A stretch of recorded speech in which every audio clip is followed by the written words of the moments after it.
Назад сме во студиото за да ги продискутираме, барем еве накратко колку што можеме со колегата Дејан Андоновиќ, случувањата во светот. Дејан, она што е актуелно е дека во Венецуела се случуваат, како што вели Мадуро, најголемите воени вежби од 10 до 15 февруари, во време кога државата е во тешка криза, во време кога истокот и западот се препокуваат кој е вистинскиот претседател на и во време кога веројатно тежиштето на сите тие жешки точки на судирот помеѓу истокот и западот очигледно ќе се прекрши токму на оваа латиноамериканска држава и не случајно бидејќи таа е нели земја со најголеми резерви на нафта, потаму и интересот кој да доминира и кој да победи. Како што и самиот најави. Која е интенцијата на самиот Мадуро со овие воено-показни вежби? Па сака да му покаже на светот со каква армија располага. Не е најмокната во светот, меѓутоа најмокна во Латинска Америка. Не знам дали го знаеш тој податок,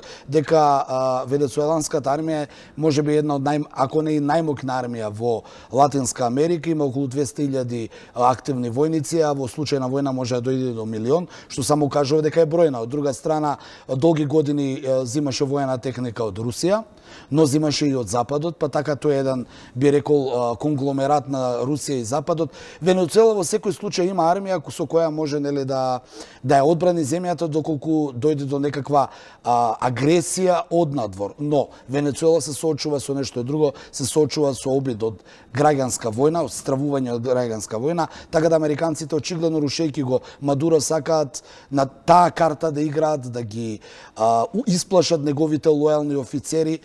Мадуро, Трамп пред неколку дена им понуди на тие корумпирани генерали во венецуеланската армија. Само да потсетам дека голем број од генералите во венецуеланската армија изминатиот период има директно учество во бизнисот, во корпорациите во Венецуела, па оттаму му се и лојални на режимот на Мадуро.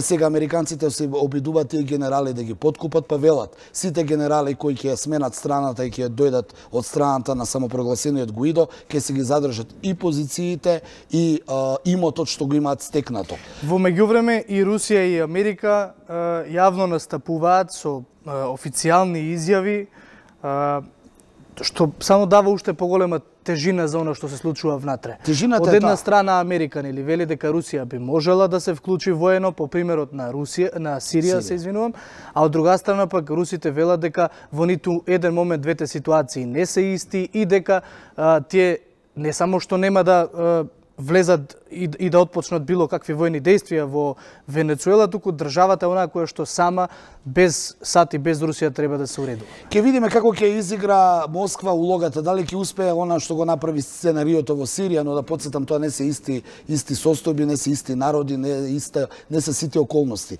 А Мадуро денеска ги прави тие воени вежби најголеми во историјата на 200 годишната историја на Венецуела, обидувајќи се да ги покаже мускулите и да покаже некаква сплотеност. Јас мислам дека тие воени маневри повеќе имаат за задача да имат еден пиар надвор, да покажат еве колку сме силни и еве американци ако во случај се дрзнете да не нападнете, ќе се соочите со ваква и ваква армија. Но повторно велам, ќе трајат до 15 февруари тие воени маневри, ја мислам дека до тогаш веројатно ќе се реши таа ситуација или во корист на Мадуро или во корист на Гуидо. Друга активна тема е Унгарија. Секако Виктор Орбан влезе во една, како што тој би рекол, финална битка со Европската Унија пред изборите во Европа, со прилично остра реторика, дека во Европската Унија повеќе се фокусираат на доселеници и вели на Унгарија се потребни унгарски бебиња. Што поточно се случува таму со неговиот говор, на кој начин сака да го стимулира наталитетот, кој пак е причина за криза и за протести во Унгарија? Во својот предизборен говор пред предстојните европски избори, Виктор Орбан во својот стил вети дека жените во Унгарија кои имаат најмалку 4 деца ќе бидат доживотно ослободени од данок. Од друга страна, оние семејства кои ќе имаат 1, 2 или 3 деца, доколку имаат едно дете и земат кредит, доколку добијат трето дете ќе им бидат простени тие кредити до крајот на животот, се со цел да се зголеми наталитетот. Но зошто ги прави он овие потези? Треба да потсетиме дека Унгарија беше една од единствена, ми се чини, држава од Европската Унија која ги затвори границите за мигрантите пред 2 години. Мигрантската криза, да потсетам, доаѓаше во Европа. германската канцеларка Меркел велеше дека ги прима мигрантите за да се пополни онаа дупка на старосна граница каде што нема работна сила во европските земји, бидејќи европските земји нели стареат. Од друга страна Унгарија го затвори зидот и рече нам не ни треба работна сила. Но се покаже изминативе година дена дека Унгарија и те како нема работна сила поради што им упаѓа стопанството и паѓа стопанството на државата. Само еден податок дека 32.000 унгарци годишно ја напуштаат Унгарија и одат во другите земји на Европската унија да работат, па оттаму и Унгарија нема веќе работна сила да го придвижи стопанството.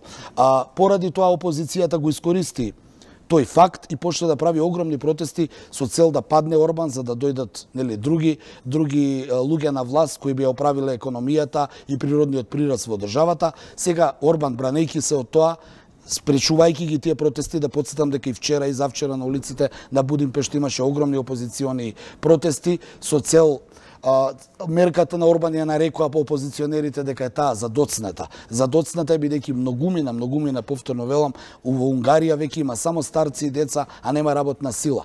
Тој денеска ги вети тие мерки, ќе видиме дали ќе може да ги спроведе. Ако ги спроведе, тие ќе бидат позитивни мерки и за Унгарија, но можеби ќе се рефлектираат и на другите држави од Европската унија. Очекуваш ли било какви репрекусии од Европската унија кон Виктор Орбан, особено поради оваа реторика? Се покажа дека какви репрекусии да има кон Виктор Орбан, Европа за сега нема никакви, ништо не му менува во неговата политика. Орбан се покажа дека е се уште, како што го нарекуваат, размазеното галениче на Европската унија, значи прави што сака, блиски релации има со Москва, иако Брисел се противи на него. Ќе видиме. Се зависи како ќе завршат овие избори, но и зависи како опозицијата, која ми се чини дека е координирана и со онаа во Белград против претседателот Вучич, дали ќе има сили да конечно гурне, како што они велат, режимот на Орбан. Оваа доктрина потсеќа на едно време со И сме ја гледале веќе. Така, со барање на уште поголем наталитет и мерки за стимулација на тој наталитет.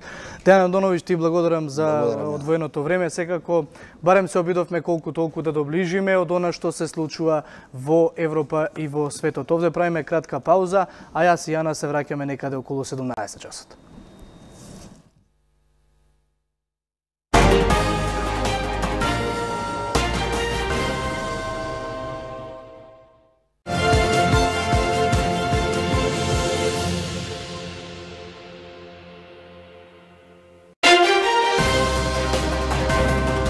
Кои се мотивите на новата